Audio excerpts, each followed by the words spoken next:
स्वागत है साथियों।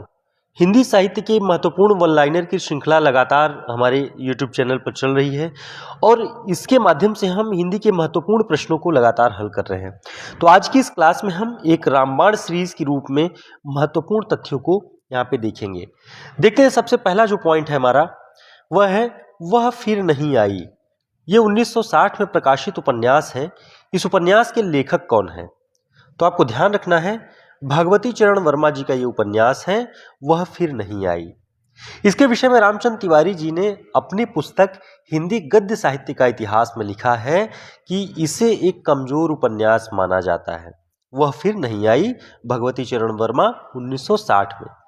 इसके अलावा अगर बात करें भगवती चरण वर्मा जी के महत्वपूर्ण उपन्यासों के विषय में, तो इनका जो महत्वपूर्ण एक उपन्यास है सामर्थ्य और सीमा, ये 1962 ईस्वी में प्रकाशित है। थके पांव 1964 ईस्वी में प्रकाशित। सीधी सच्ची बातें ये 1968 में प्रकाशित उपन्यास है। अब आपको कमेंट करके बताना है 1968 में कौन सा एक और महत्वपूर्ण उपन्यास हिंदी का जो बहुत चर्चित है वो प्रकाशित हुआ है। सबई नचावत राम गोसाई। सबई नचावत राम गोसाई, इसका प्रकाशन वर्ष है 1970।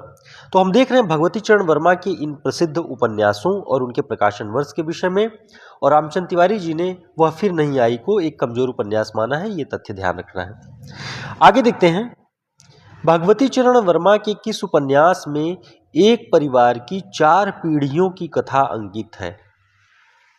तो ये इसका जो सही उत्तर है वह है भूले बिसरे चित्र। भूले बिसरे चित्र 1959 ईस्वी इसका प्रकाशन वर्ष है 1959 में। और भगवती चरण वर्मा के इस उपन्यास में एक ही परिवार की 4 पीढ़ियों की कथा अंकित है। इस बात को भी हमें ध्यान रखना है। अगला पॉइंट देखते हैं, भगवती चरण वर्मा का कौन सा उपन्यास अनातोले फ्रांस की कृति थाया से प्रभावित है? ये बात ध्यान रखेंगे, बहुत महत्वपूर्ण प्रश्न है कि अनातोले फ्रांस एक लेखक हैं, उनकी रचना है थाया। उससे प्रभावित कौन सा उपन्यास है? तो भगवती चरण वर्मा का चित्ररेखा, ये 1934 में प्रकाशित उपन्यास है। इस पर थाया का प्रभाव है। इस तरह से इसे पूछा जा सकता है। अगला पॉइंट है, किस उपन्यास के पात्र प्रोफेसर प्रभाशंकर और उनकी शिष्या रेखा के विषम प्रेम संबंध से उत्पन्न मनोवैज्ञानिक जटिलताओं का चित्रण किया गया है? तो ध्यान देंगे, रेखा उपन्यास है भगवती चरण वर्मा जी का 1964 ईस्वी में। इसमें एक दर्शन के प्रोफेसर हैं प्रोफेसर प्रभाशंकर और उनकी शिष्या है रेखा। इन दोनों के जो एक विषम प्रेम संबंध, जो उम्र का अंतर है, इस तरह से बहुत सारी जो विषमताएं हैं उनसे उत्पन्न मनोवैज्ञानिक जो जटिलता है, यानी एक आधुनिक भारतीय नारी की कारुणिक व्यथा इसमें प्रकट होती है। इसे ध्यान रखेंगे। ये महत्वपूर्ण उपन्यास है भगवती चरण वर्मा जी का। साथियों, यूपी हायर की परीक्षा की तैयारी करने वाले तमाम जो हमारे साथी हैं उनके लिए महत्वपूर्ण सूचना है कि 700 प्रश्नों का पूरा संग्रह जो रचनाओं पर आधारित है वो यूपी हायर के पाठ्यक्रम में लगी समस्त रचनाओं पर आधारित ये प्रैक्टिस सेट है।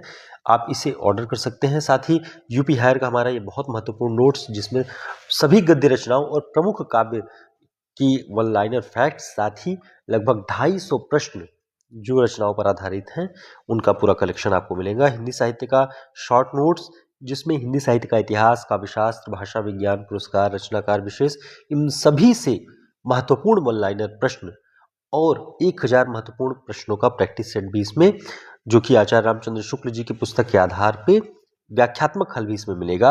और टीजीटी पीजीटी की परीक्षा की तैयारी करने वालों के लिए ये 1000 महत्वपूर्ण वस्तुनिष्ठ प्रश्नों का संग्रह है। साथ ही लिखित परीक्षाओं की तैयारी में जो लोग लगे हुए हैं उनके लिए लिखित परीक्षा के भी नमूने हैं कि किस तरह से प्रश्न पूछे जाते हैं। जो विभिन्न आयोगों में पूछे गए प्रश्न हैं उनके उत्तरों के प्रारूप आपको इसमें मिलेंगे। आप एमआरएस, टीजीटी, पीजीटी या फिर केवीएस एमएस की परीक्षा में, जीआईसी की परीक्षा में जो रिटन आंसर आपको लिखने हैं वो सारे फॉर्मेट इसमें मिल जाएंगे। आप हमारे व्हाट्सएप नंबर पर संपर्क करके इसे ऑर्डर कर सकते हैं। देखते हैं आगे हमारे कुछ महत्वपूर्ण पॉइंट्स और क्या है। चंद्रकांता का एक महत्वपूर्ण उपन्यास है ऐलान गली जिंदा है। ऐलान गली जिंदा है चंद्रकांता जी का उपन्यास है। इसमें लेखिका ने कश्मीर की एक गली के जीवन को यहाँ चित्रित किया है। ठीक है, कश्मीर की एक गली के जीवन को चित्रित किया है। अगला पॉइंट है, यहाँ वितस्ता बहती है और कथा सतीसर में लेखिका ने कश्मीर को ही केंद्र में रखा है। ये भी उन्हीं का जो उपन्यास है, इसे ध्यान रखेंगे। ऐलान गली जिंदा है, यहाँ वितस्ता बहती है और कथा सतीसर, इन सभी में लेखिका ने कश्मीर को केंद्र में रखा हुआ है। उषा प्रेमवदा ने अपने उपन्यास 55 खंबे लाल दीवारें में सुषमा नामक एक मध्यम वर्गीय नारी को केंद्र में रखकर आधुनिक नारी की मानसिक यंत्रणा का सजीव अंकन किया है।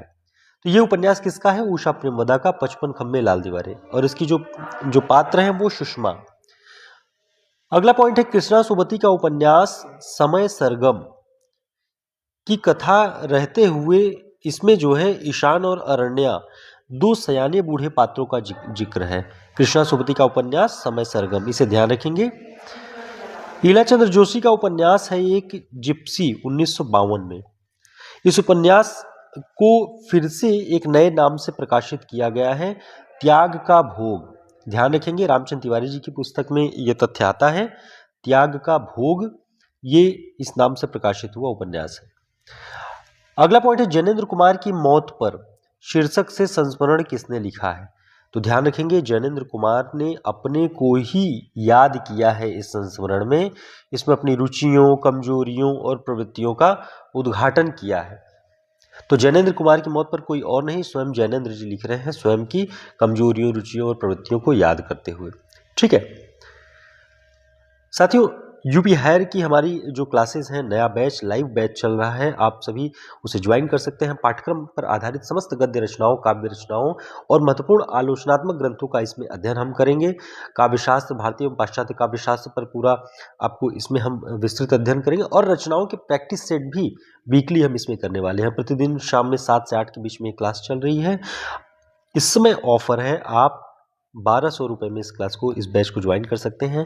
साथ ही जो लोग लेट ज्वाइन करेंगे उनको रिकॉर्डेड क्लास भी उपलब्ध कराई जाएगी प्रतिदिन, और रजिस्ट्रेशन का लिंक आपको डिस्क्रिप्शन बॉक्स में मिल जाएगा, आप इसे ज्वाइन कर सकते हैं हमारे व्हाट्सएप नंबर पर संपर्क करके।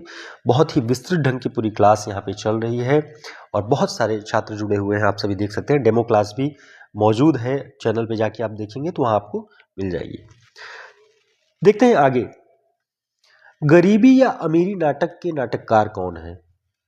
गरीबी या अमीरी, ध्यान रखेंगे, ये सेठ गोविंद दास जी का नाटक है। यह एक सामाजिक नाटक है।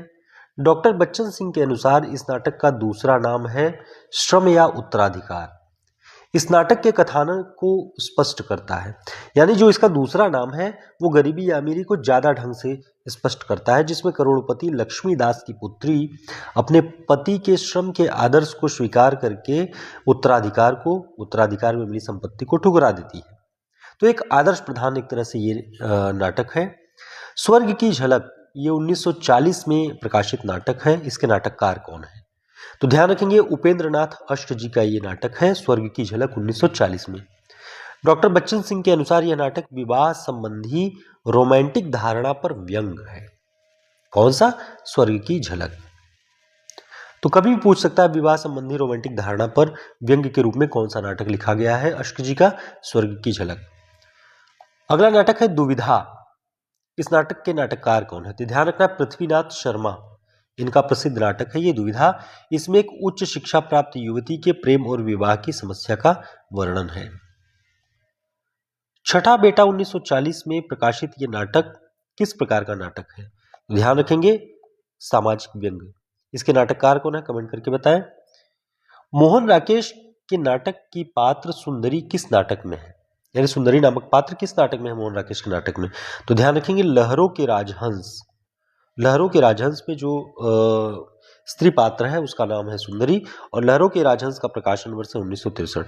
तो साथियों, इस तरह के महत्वपूर्ण प्रश्नों का पूरा संग्रह आप हमारे इस प्रैक्टिस सेट में देख रहे थे वन लाइनर क्लास में, जो कि आगामी सभी प्रतियोगी परीक्षाओं की दृष्टि से बहुत महत्वपूर्ण है। यूपी हायर के इस बैच को ज्वाइन करने के लिए आप हमारे व्हाट्सएप नंबर पर संपर्क कर सकते हैं। असिस्टेंट प्रोफेसर भर्ती परीक्षा के सभी रचनाओं का यहाँ पे अध्ययन किया जाएगा। साथ ही जो लोग नोट्स के माध्यम से अध्ययन करना चाहते हैं वो यूपी हायर के टेस्ट सीरीज और वन लाइनर दोनों प्रकार के नोट्स का अध्ययन कर सकते हैं, जो कि उनकी तैयारी में बहुत योग देगा, क्योंकि इस तरह के नोट्स, इस तरह के सामग्री बहुत कम उपलब्ध है जिसमें आपको सभी रचनाओं पे एक पूरे नोट्स में सारी चीज़ें उपलब्ध हों। हिंदी साहित्य का शॉर्ट नोट्स जो कि बहुत चर्चित हुआ, आप सभी ने लगभग बहुत सारे छात्रों ने इसे अपने पास रखा हुआ है, इसे अध्ययन कर रहे हैं और देख पा रहे होंगे कि आचार्य रामचंद्र शुक्ल, बच्चन और नगेंद्र की पुस्तकों पर आधारित बहुत सारे वन लाइनर फैक्ट्स जो परीक्षाओं में बार बार पूछे गए, उनका पूरा कलेक्शन इसमें मिलेगा। साथ ही बहुत उच्च क्षमता वाले सारे प्रश्न जो परीक्षाओं में पूछे जाते हैं, 1000 प्रश्नों का संग्रह आपको इस हमारे टेस्ट सीरीज में मिलेगा। तो इन सभी को यदि आप अपनी स्वेच्छा से अपने लिए जो कुछ भी ऑर्डर करना चाहते हैं, हमारे व्हाट्सएप नंबर पर संपर्क कर सकते हैं। बेहतरीन सामग्री का पूरा कलेक्शन इसमें मिलेगा। फिर मिलते हैं एक नई क्लास में, तब तक के लिए नमस्कार, शुभकामनाएं।